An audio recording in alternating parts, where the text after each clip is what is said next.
The Bible Study Podcast, episode 205. Today, the Bible Study Podcast begins a study on holiness.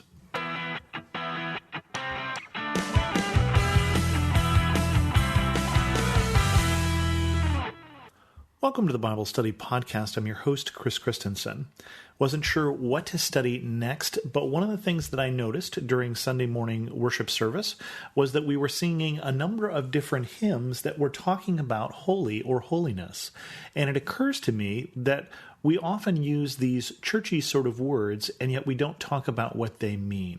And sometimes holiness doesn't mean quite what we think, and so I thought it would be worth going into a little depth on what holiness means. And I don't know how long a study this is. I'll let you know when we get to the end, I suppose. But this is a concept that is introduced relatively early in the Bible with no particular definition. So the very first mention of something being holy is in Genesis, and you may be familiar with this particular verse. It's Genesis 2, verse 3. Then God blessed the seventh day and made it holy, because on it he rested from all the work of creating that he had done. So this is obviously in the midst of the creation story, and it gives us the Sabbath day, and the Sabbath day at that time meaning Saturday, and says that this day is somehow different. This day is holy. Now, there are two definitions that I find when I go to a Bible dictionary and I look up holy. The first one is set apart to the service or worship of God, hallowed, sacred, reserved from profane or common use, holy vessels, a holy priesthood. And the second one is spiritually whole or sound, of unimpaired innocence and virtue, free from sinful affections, pure in heart, godly, pious, irreproachable, guiltless, and acceptable to God. That's quite a mouthful there. The second one we talk about when we talk about someone being holy, we are usually using the term being the second one, being someone who is spiritually whole or sound. But the Sabbath day, when we talk about the Sabbath is holy, it really is that first definition, something that is set apart for the service or worship of God, something that is separate, different, and set apart for God's use. And so the first thing we are told in the Bible as we read it chronologically is that this one day is holy. This one day is set apart for God's special use, or set apart to be different from the other days. Now, I'm of the belief that all the days that God gives us are His. But what is different about this day? This is in the context of creation, and it's encouraging us to rest as God rested, and that there is built into this an understanding that people need to recreate, people need recreation, people need some day where they rest. Now, there's been a lot of debates over the years about what this day means and what does it mean to be holy. And I think of two different debates. One is the debates that Jesus went through, because Jesus had to deal with the fact that he would try and do things like heal people on the Sabbath, and he would offend the Pharisees who say, do your healing on 6 days and rest on the Sabbath. And yet Jesus' understanding is that the Sabbath was made for man and not man for the Sabbath. That the reason that God put this day in place was for the benefit of us. So even though this is a holy day, even though this is a day that is intended to be different, that God gave us this day as a gift, understanding that we needed it. So he comes into conflict with the Pharisees who have come up with this series of rules, and we've talked about these before, that are very complicated. They actually, in the Talmud, had a series of things to try and draw a line around the Sabbath, because they weren't sure exactly what work would mean. And so they would try and decide what was work and what wasn't work. And we've talked about this. You could spit on the ground, but if you moved the spittle around with your foot and rubbed it into the ground, then suddenly you were irrigating, and that was work. You could only carry the weight of 2 dried figs. And Then they would also come up with all sorts of ways of getting around these rules by hiring somebody who could do work on the Sabbath or something like that. So that's the first thing I think of. And the second thing I think of is in the United States, there have often been, especially on the East Coast and sometimes in the South, blue laws. And blue laws were laws that tried to, from a civil point of view, enforce this regulation.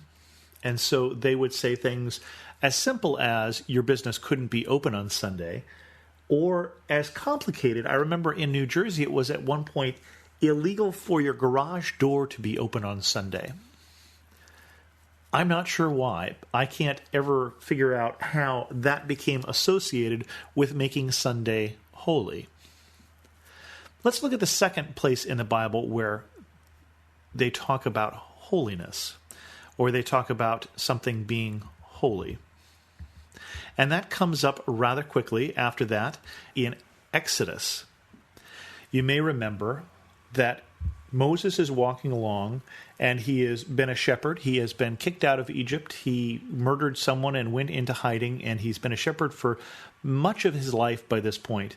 And he sees a bush that is burning in the distance, but it isn't being consumed. And so he goes near, and he hears this: "Do not come any closer," God said. "Take off your sandals, for the place where you are standing is holy ground." Well, what does that mean? Again, this is not going to be that second definition of someone who is without sin, because we're talking about ground. Ground is generally, let's say, without sin. So we'd be talking about somehow this is a special place. This is a place that is separate from, intended for God's use. And so Moses comes into contact with God on this holy ground. And I think it'd be fair to say that any place that we come into contact with God, where we sense the presence of God, has some aspect of holiness to it. Because, as we'll learn much later on in the Bible, God is holy. We are called to be a holy people, and we're called to be like God, whatever that means, and we'll look into that a little more. So I believe that one of the reasons that this is a holy place, and God doesn't say this is a holy place because such and such. He just says, take off your shoes, this is holy ground. But I believe that any place that we come into contact with God is somehow different and special, and therefore holy. And if we just take the definition of holy for now, that first definition, to be different, special, and set apart for God's use, I think we get a good sense of what that means. Now again, the concept of holiness comes up later in Exodus, because Moses goes into Egypt and he brings the people out. God delivers them through the series of plagues that he sends on Egypt, through the Red Sea. Now they finally get to Mount Sinai, and they are told in Exodus 19, verse 6, "You will be for me a kingdom of priests, a holy nation." And these are the words you are to speak to the Israelites. Now, we can see very quickly that if we try and use that second definition, a people without sin, a people who are like God, a people who are whole or sound, free from sinful afflictions, pure in heart, godly, pious, that definition doesn't last very long. Because while Moses is still up getting the rest of the commandments, he gets the first 10, comes down, gives them to the people, and before he even gets all of the rest of the instructions, they break rule number 1. They make for themselves a golden calf, violating the first commandment: "You will have no other gods before me." So if God was looking for a holy people, meaning that a people who were irreproachable, guiltless, he got the wrong people. Now, I'm going to also say that he couldn't have gotten any other people and had much better luck. Or at least he would have had some problems, because we are not guiltless, we are not irreproachable. But I believe when he says that you are to be a holy nation, that the hint of what he means there is the fact that they are told what?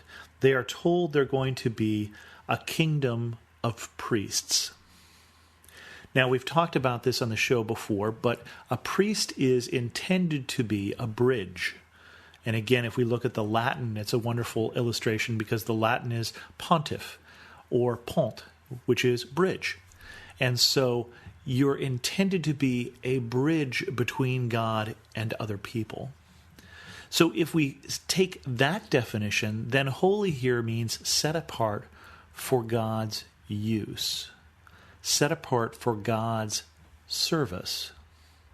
And I think this is an important definition here because the church is also called to be holy, called to be a church full of priests, a church full of people who are building bridges between God and others. The church is not any more than the people of Israel were, blameless before God and perfect. Now, certainly we stand behind Christ's holiness, and we stand behind what he did for us.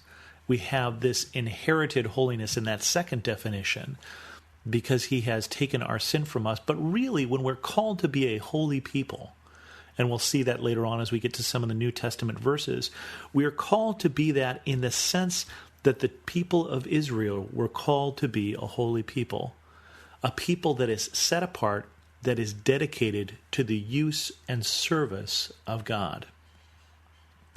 With that, we're going to end this episode of the Bible Study Podcast. If you have any questions, feel free to leave a comment on this episode at thebiblestudypodcast.com or send me an email to host@thebiblestudypodcast.com. You can also follow me on Twitter at Chris2X. And as always, thanks so much for listening.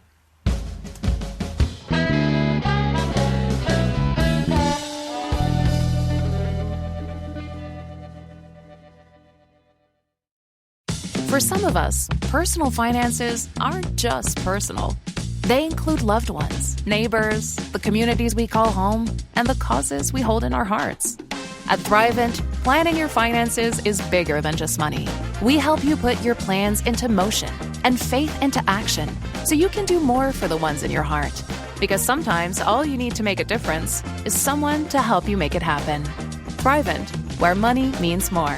Connect with us at Thrivent.com.